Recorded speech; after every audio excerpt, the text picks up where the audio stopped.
ya va a ser de forma presencial y ya el martes van a defender su caso clínico, de que ya les he dejado. ¿Se observa la pantalla? Sí, doctor Balaster. Muy bien. Como ustedes han podido ver en la consulta externa, la mayoría de los pacientes vienen por dolor de cabeza.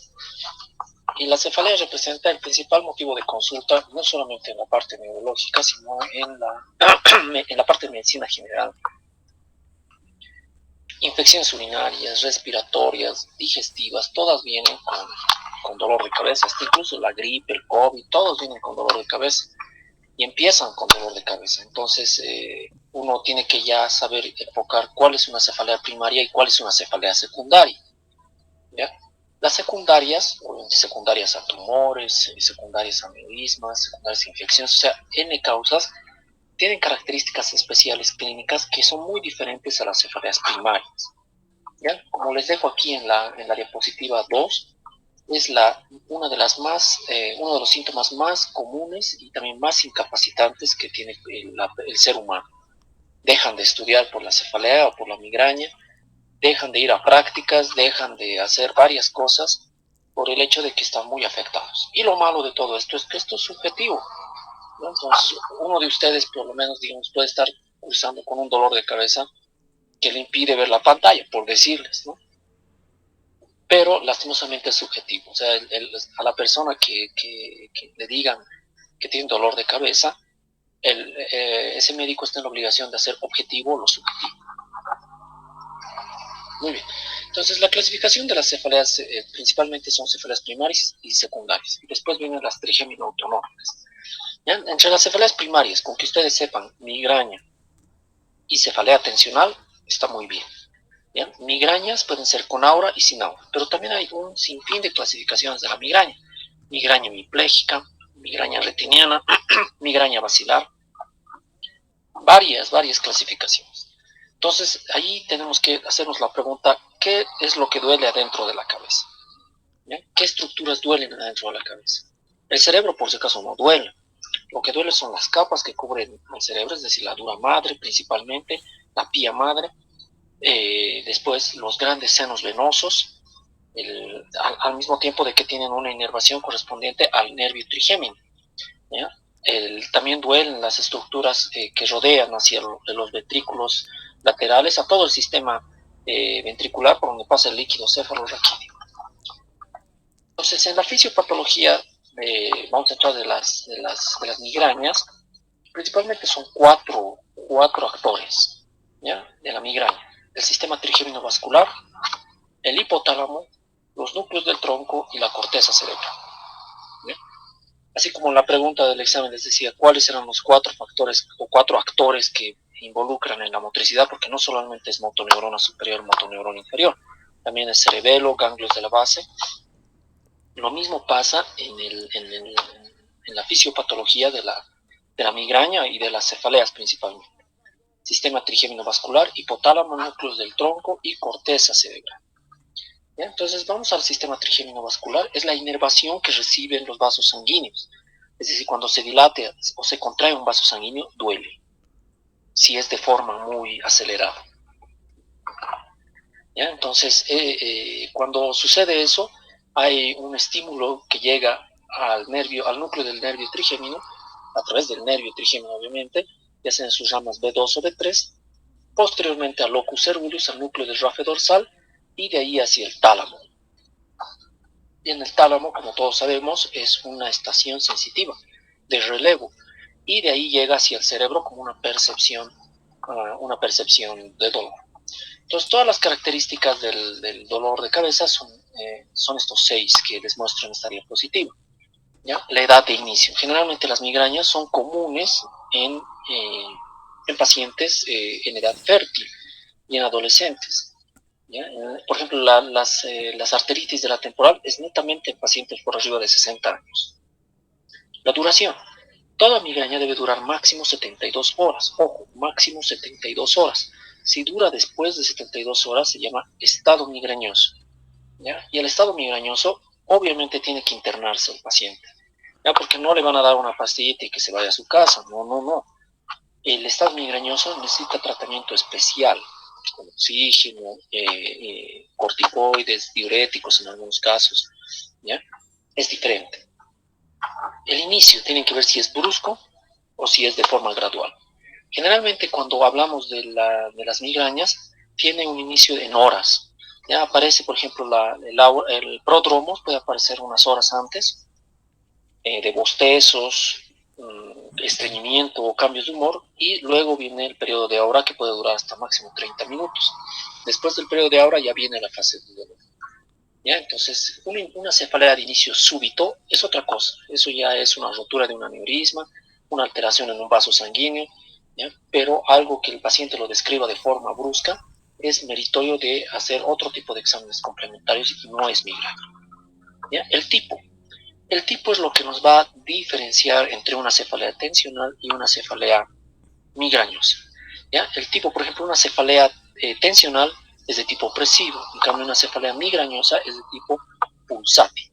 El perfil temporal, si es en la tarde, si es en la noche, y aquí hay un dato importante: cualquier dolor de cabeza que despierta al paciente en las noches, o sea, está durmiendo y lo despierta, es meritorio de hacer exámenes complementarios. Y la localización, que es otro factor importante. Por ejemplo, las migrañas se localizan a nivel frontal, en cambio las cefaleas tensionales se localizan a nivel occipital. ¿Ya? Entonces, esa es la gran diferencia. ¿Tienen alguna pregunta, alguna duda hasta ahí?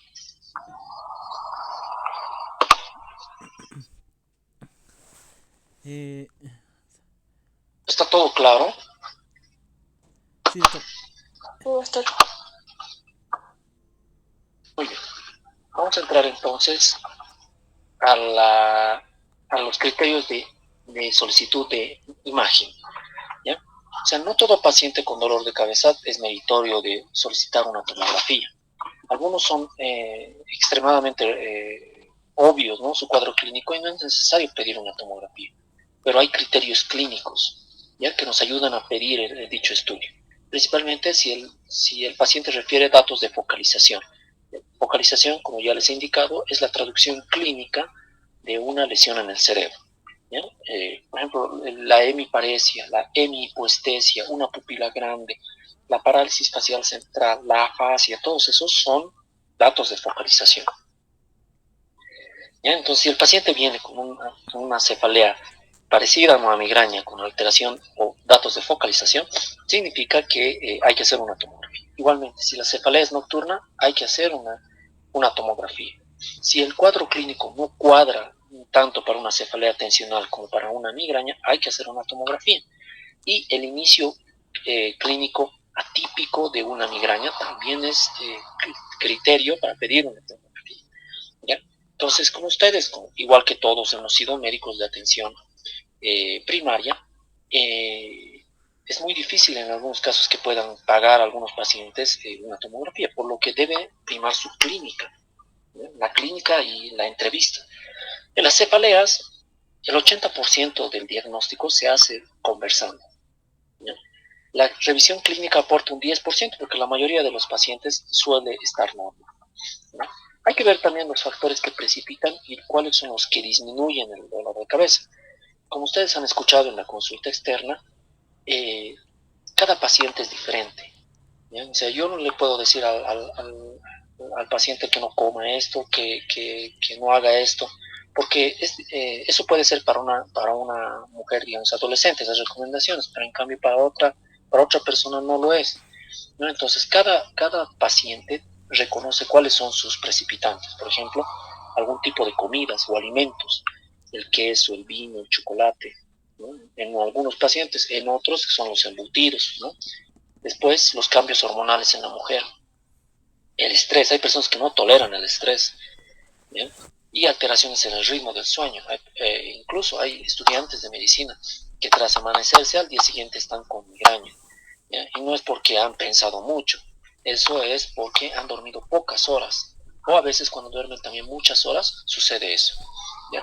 También hay que ver los factores precipitantes como los movimientos de la cabeza, las maniobras de Valsalva como la tos o pujar, que eso produce también dolores de cabeza de tipo circulatorio y venoso. Y también preguntar obviamente con qué disminuye su dolor de cabeza. Si está en reposo, si va a una habitación oscura, en silencio, eso es característico de la migraña. ¿Ya? O sea, el paciente migrañoso se va a una habitación oscura, quiere estar solo, ¿ya? Y en algunos casos se acompaña de náuseas y vómitos, ¿no? Eso en relación a la migraña. Pero cuando hablemos de cefalea en racimos, van a ver que los pacientes generalmente se levantan de su cama, quieren caminar, quieren hacer alguna actividad y se colocan hielo en la cabeza, en la parte frontal. Hielo o buscan o abren la ventana para que les dé el viento, ¿no? O el aire frío.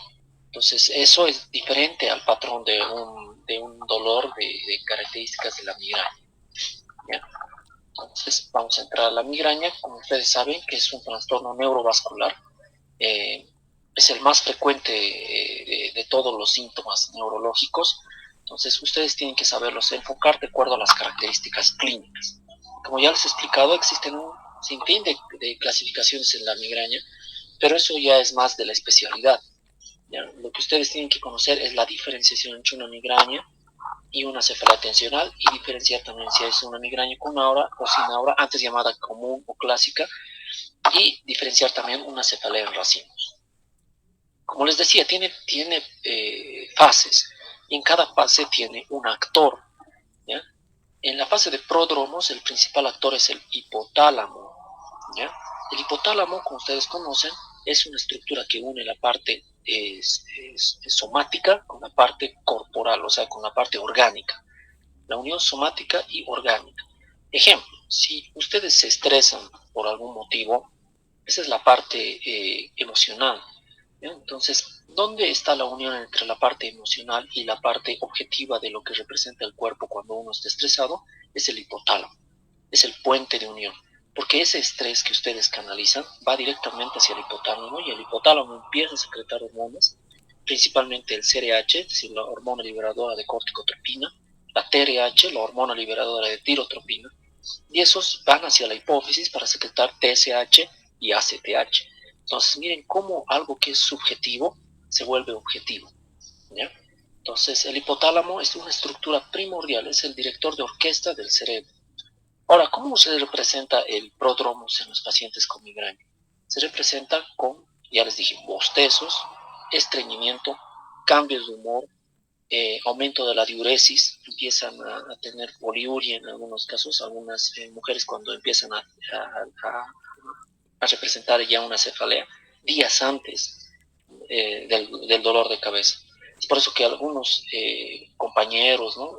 ven y ven cambios de humor en algunos amigos, ¿no? Y dicen, ¿qué le ha pasado a este amigo? Está bien irritable, ¿no? Entonces podría representar un prodromos de una cefalea.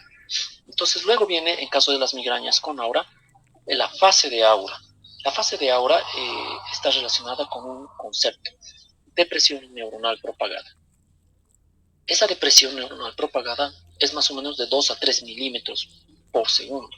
Entonces es la despolarización del nervio trigémino para llevar la sensibilidad hacia la corteza cerebral. Entonces la fase de aura tiene, la más común es la aura visual, ¿ya? Pueden haber auras auditivas, pueden haber auras somatosensoriales. Ojo, generalmente son tres tipos de aura: visual, auditiva y somatosensorial, ¿ya? Las auras visuales, y en realidad todas, pueden ser positivas y pueden ser negativas, ¿ya? El aura positiva se representa, cuando hablamos de la parte visual, en un fosfeno.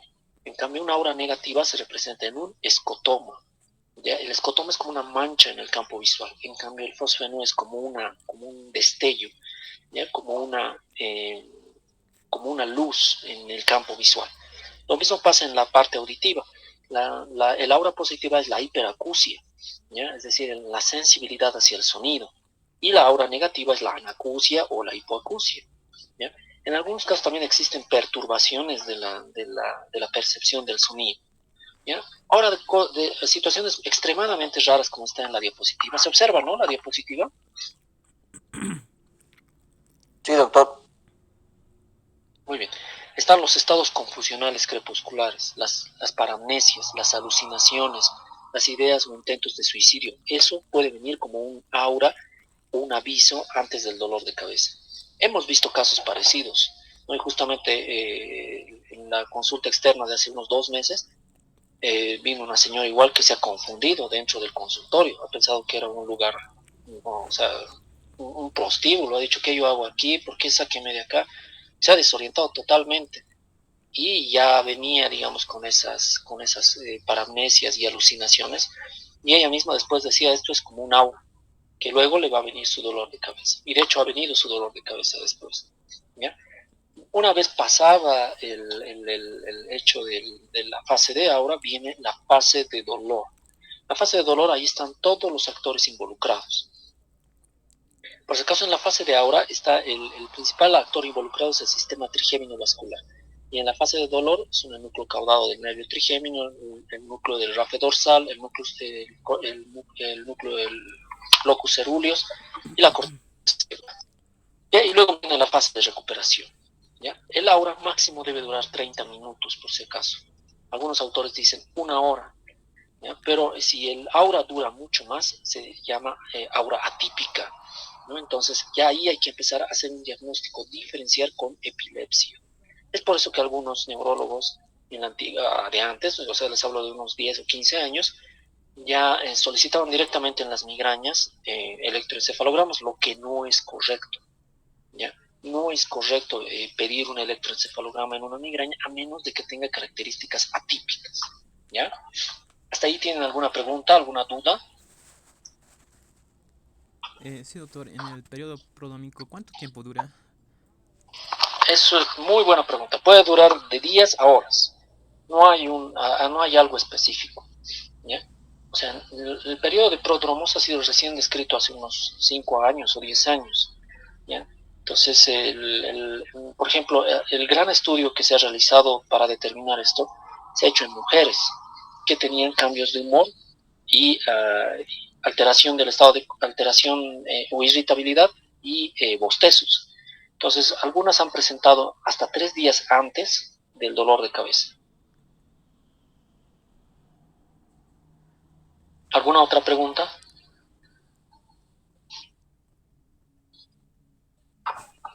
Muy bien.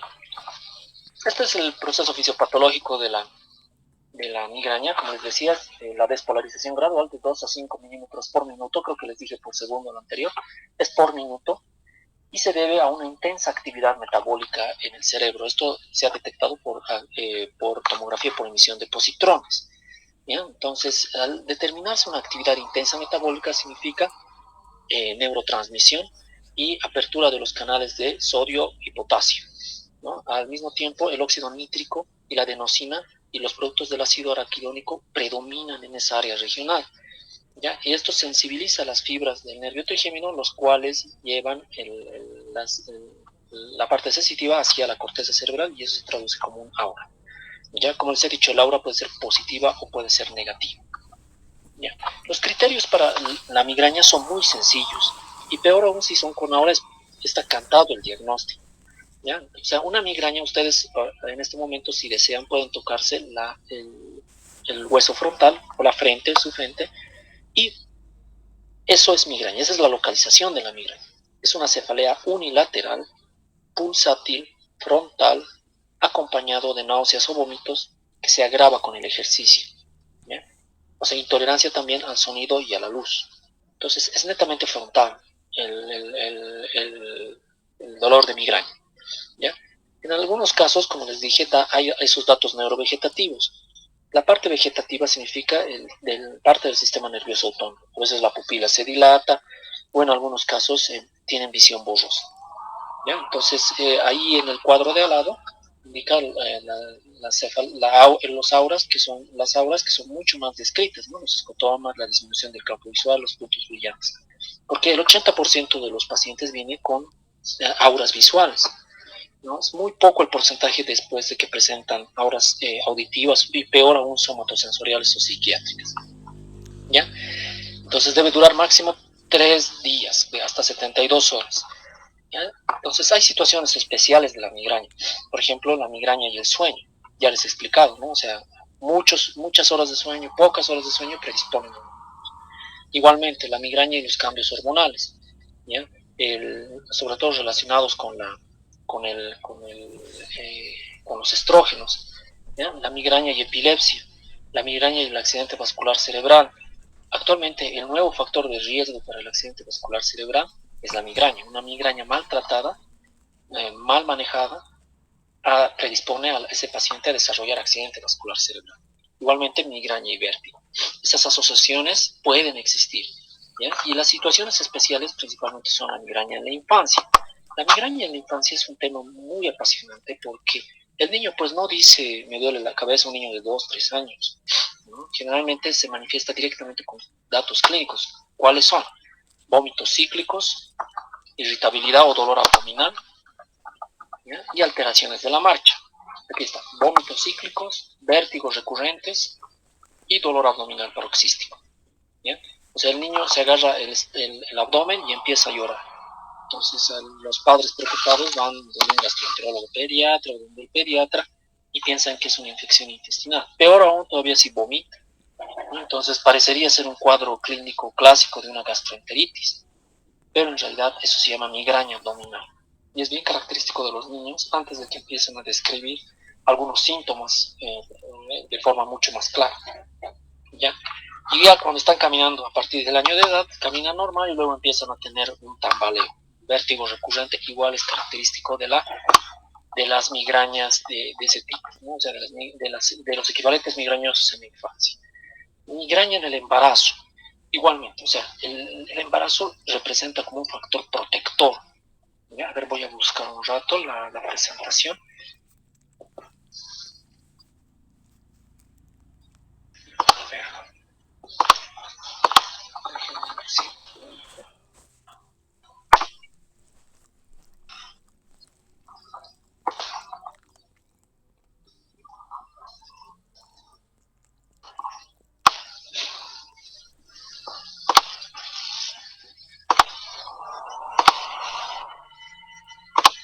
Vamos a ver esta parte de epilepsia y embarazo que es similar a lo de la migraña en el embarazo.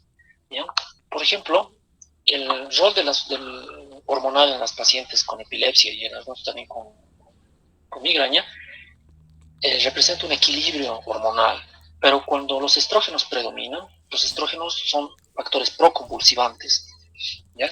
Y en algunos casos también aumentan los niveles, la intensidad de la frecuencia de la migraña, ¿ya? Entonces, al ser un proconvulsivante, eh, actúa directamente sobre los factores neurotróficos, ¿no? Y directamente hacia los núcleos sensitivos.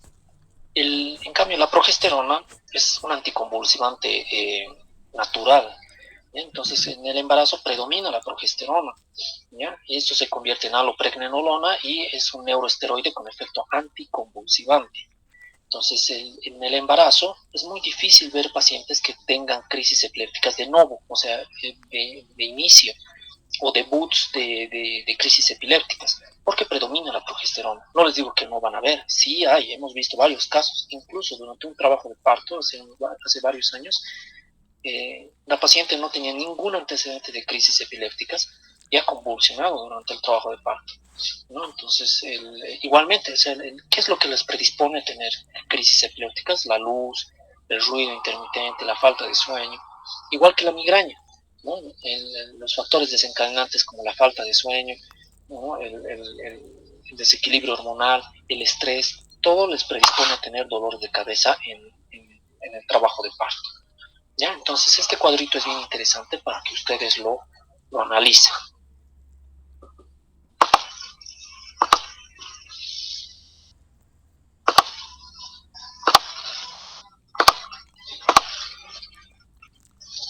Muy bien, vamos a continuar. Entonces, luego se hablaba de que la migraña tendría que ser una canalopatía porque es una alteración de los canales de sodio y potasio, al igual que la epilepsia, que la arritmia cardíaca, que la fibrosis quística. Entonces, algunos autores indican de que la especialidad del futuro es esta, ¿no? Así como hay neurólogos, cardiólogos, va a haber canalópatas, ¿ya? O sea que van a ser especialistas netamente en enfermedades genéticas relacionadas con diferentes canales voltaje dependientes. ¿Ya? Migraña crónica se la va a definir como la presencia de cefaleas de más de 15 días al mes durante más de 3 meses, en ausencia de abuso de medicación analgésica. ¿Por qué en ausencia de abuso de medicación analgésica? Porque hay pacientes que toman pues varias pastillas al día esos analgésicos como efecto rebote producen dolores de cabeza. ¿Ya? Entonces no debe haber ese abuso de medicación como antecedente para catalogarlo como una cefalea crónica. Muy bien, aquí en el cuadrito igualmente les dejo la definición de estatus migrañoso, que es una cefalea que dura más de 72 horas y su tratamiento es especial, ¿no? Entonces, ¿qué tratamiento utilizan? Hay que colocar oxígeno, ¿ya? Utilizar dexametasona en horario, acetazolamida también en horario, ya analgésicos mucho más fuertes como el tramadol o la morfina. Y vamos a entrar a los objetivos del tratamiento. El tratamiento tiene dos objetivos. O sea, principalmente un tratamiento de ataque agudo, se disminuye el dolor en ese momento, y el otro es reducir la frecuencia y la severidad de los ataques, ¿ya? De los ataques de migraña, utilizando tratamiento profiláctico, es decir, un tratamiento agudo y un tratamiento profiláctico. Y ustedes van a hacer su primera tarea va a ser los criterios clínicos para iniciar un tratamiento profiláctico en migraña. Criterios clínicos para iniciar un tratamiento profiláctico en migraña. ¿Ok? Entonces, el tratamiento profiláctico va a durar meses, en cambio el tratamiento agudo va a durar días, en algunos casos horas, ¿ya?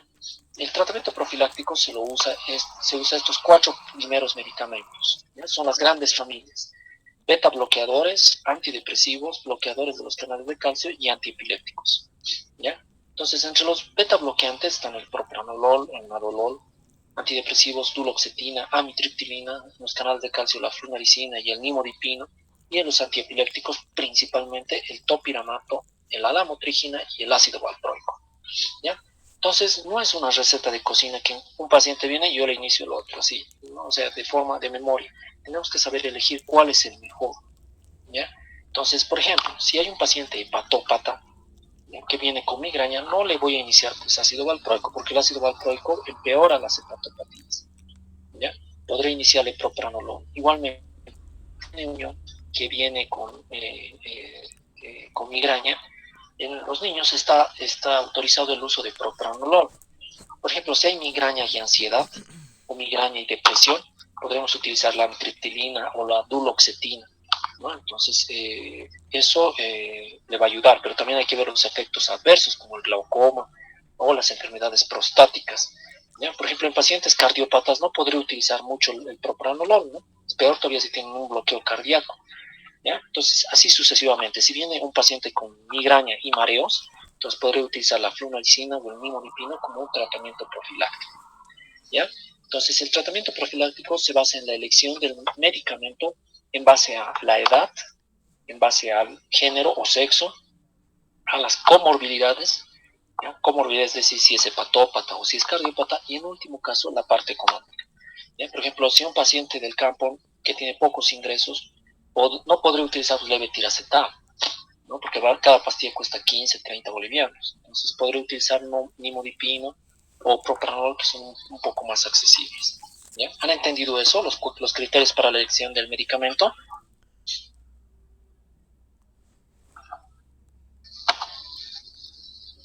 ¿Se ha entendido, no? Sí, doctor. Sí, doctor. Ya. Muy bien, entonces el tratamiento agudo se va a basar en el uso de analgésicos potentes. ¿Qué analgésicos potentes tenemos? Aquí vamos a anotar. Estos son los analgésicos que se utilizan principalmente en migraña.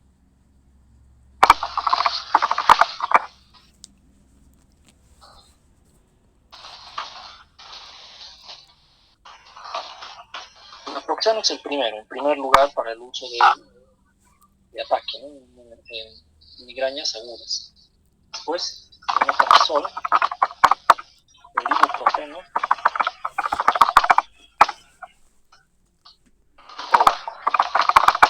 igual pueden utilizar paracetamol, puede ayudar, pero estos 4 son los principales. Hay un caso especial sobre los triptanos,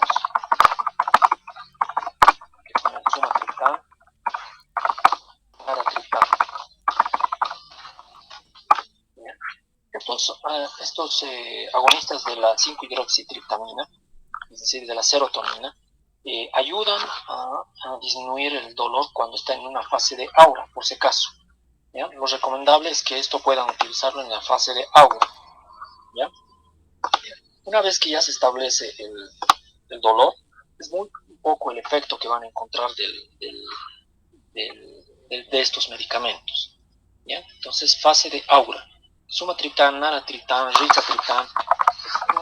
Hay actualmente como 10 triptanes ya descritos para uso médico. En nuestro medio hay estos 3 que estoy mencionando.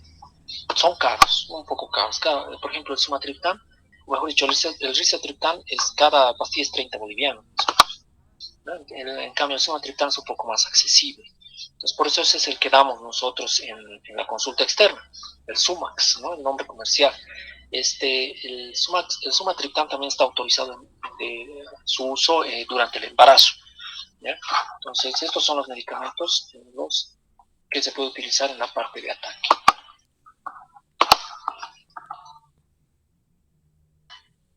Muy bien, vamos a entrar a las cefaleas trigémino-autonómicas de forma rápida. Ustedes estaban cuando ha venido un paciente refiriendo un dolor de cabeza acompañado de tosis palpebral, ¿no? ¿Quiénes estaban en ese día en la consulta externa? ¿El lunes? El lunes era, creo, no sé. Los que vinieron el día lunes. Sí, doctor. Sí, han observado a un paciente que ha venido con su esposa y todo un poco aprensivos. Sí, creo que la paciente. Sí, igual creo que la paciente tenía esclerosis sistémica, ¿no, doctor? O ese era otro caso. Sí, era otra, ¿no? Pero este era de un varón. De un varón que ha venido con su esposa, que estaba con muletas, un apoyo. Entonces, este paciente tenía una cefalea en racimos debido a que presentaba dolores de cabeza hemicraneanos acompañados de tosis palpebral y inyección conjuntival, ¿ya? Y además en algunos pacientes se acompaña de obstrucción nasal, es decir, se tapa la nariz y tienen una voz nasal. Y el dolor viene netamente a nivel del arco supraciliar, y eso es un dolor de tipo urente o punitivo, es decir, como si lo estuviesen pinchando. Ese dolor unilateral orbitario y supraorbitario suele durar máximo 3 horas.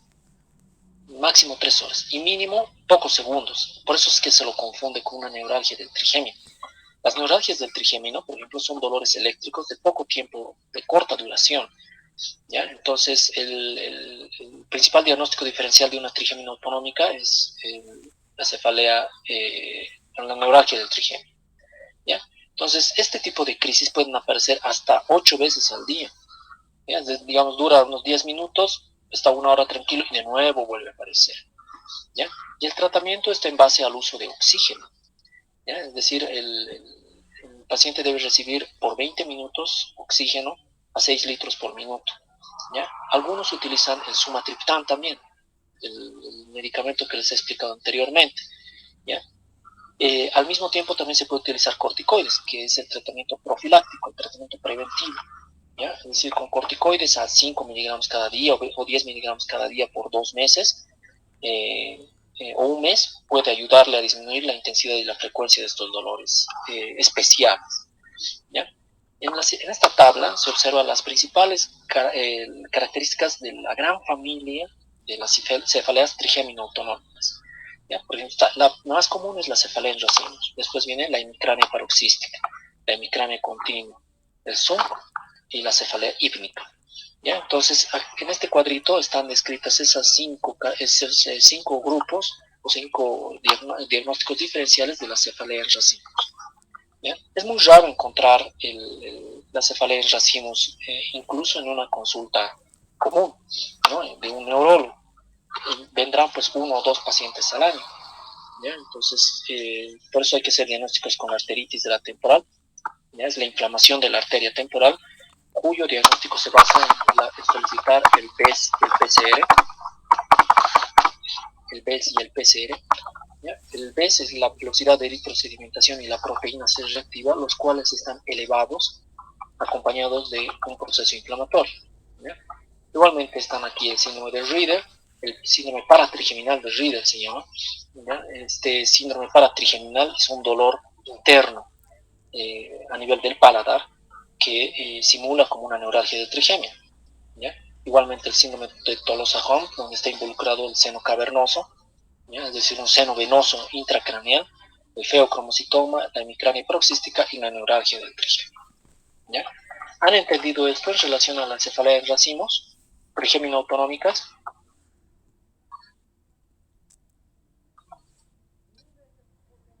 ¿Se ha entendido? Sí, doctor. Sí, doctor. Bueno, está bien. Cefalea tensional. Bueno, la cefalea tensional es el otro lado de la moneda de la cefalea migrañosa. ¿Ya? Sí hemos dicho, ¿no?, que la cefalea migrañosa era a nivel frontal, pulsátil, ¿no?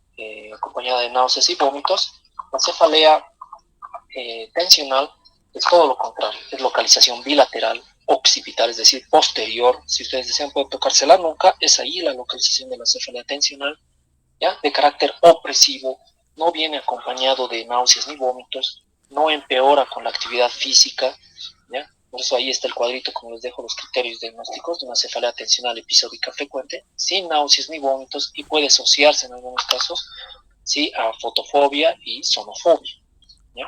Entonces, igualmente, la duración de la cefalea tensional es 7 días, no es 3 días como en la cefalea migrañosa, ¿ya? Entonces, una semana entera puede durar este dolor de cabeza y no representar un estado de cefalea tensional, ¿ya? La episódica frecuente se define como 10 episodios de cefalea que ocurren en una media de 15 días más o menos al mes durante más de 3 meses, ¿ya?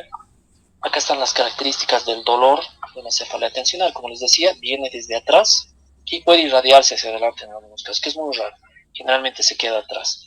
Entonces hay que ver la parte de la columna cervical. En esos casos solicitar estudios complementarios con una placa de rayos X de la columna cervical.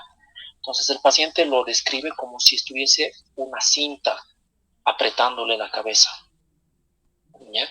Y esto genera también insomnio, depresión, ansiedad, ¿no? Y como han visto ayer el estudiante que vino a la consulta externa, el, la, las características que generan, digamos, el dolor o un cuadro clínico en la parte psicológica y psiquiátrica es muy importante, ¿no? Ayer ha sido un día un poco especial, sutil, porque la mayoría de los pacientes eran psiquiátricos, ¿no? Y bueno, lloraban, se desfogaban en relación a su cuadro clínico y a la falta de apoyo de su familia, ¿no?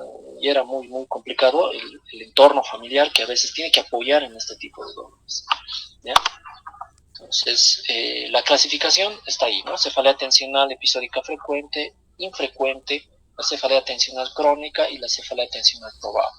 Estas clasificaciones ya son mucho más de especialidad, ¿ya? Pero ustedes con qué diferencian entre una cefalea vascular migrañosa y una cefalea tensional, los criterios diagnósticos en relación a los días que deben aparecer este tipo de dolores, ¿no? Y los diagnósticos diferenciales está muy bien, porque eso es lo básico que deben conocer en la atención primaria.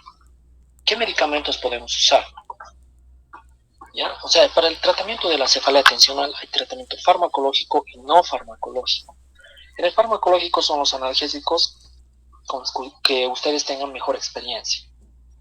Ketorolaco, meloxicam, ibuprofeno, en algunos casos también el naproxeno pueden utilizar, ¿ya? Pero el manejo no farmacológico es el más importante, que es el manejo del estrés, evaluar los rasgos de personalidad y la evaluación psiquiátrica, ¿ya? Es muy importante, además de la fisioterapia, realización de ejercicio físico, evaluar cuántas horas duerme el paciente y detectar trastornos del sueño, también detectar abuso de analgésicos en algunos casos, ¿ya? Al igual que la cefalea migrañosa, también existe medicamentos para un tratamiento profiláctico. Como pueden ver en esa tabla, la amitriptilina es el medicamento ideal para empezar un tratamiento profiláctico de la cefalea tensional, ¿ya? Entonces ustedes, ahí surge la pregunta, ¿no? Pero en la migraña también se utiliza la amitriptilina y en la cefalea tensional también la amitriptilina. Entonces utilizaremos la amitriptilina de canto, ¿no? O sea, si no describe muy bien el paciente sus síntomas. No es así, porque la amitriptilina es el medicamento que más efectos colaterales tiene de todos los antidepresivos. Primero, produce visión borrosa, mareos, sueños, sequedad de boca y estreñimiento, ¿no? Entonces, esos 5 síntomas colaterales de la medicación hacen que no sea la favorita de la mayoría de los neurólogos, ¿no? Tenemos amitriptilina en la caja, ¿no? Pero no es de primera elección porque produce muchos efectos colaterales. Incluso disminuyendo la dosis a un cuarto de tableta, ¿ya? Porque la tableta viene de 25 miligramos, reduciendo a un cuarto, aún así siguen teniendo los síntomas. Y como ustedes pueden ver acá, si la tableta viene de 25 miligramos, hay dosis tope de 75 miligramos, es decir, una tableta cada 8 horas. Eso a un paciente de nuestro medio lo dejaría súper dormido, ¿ya? Entonces, la amitriptilina es la primera opción en cefaleas tensionales. Después viene la fluoxetina, la mirtazapina y la duloxetina, ¿ya? Entonces, esos 4 medicamentos son los principales para el manejo de una cefalea tensional de forma profiláctica, ¿ya? Entonces, esas son las características de este cuadro principal, principalmente. ¿Tienen alguna pregunta, alguna duda? No se me ocurre. Muy bien, entonces van a hacer la otra tarea, que es la definición de cefalea cervicogénica. Cefalea cervicogénica.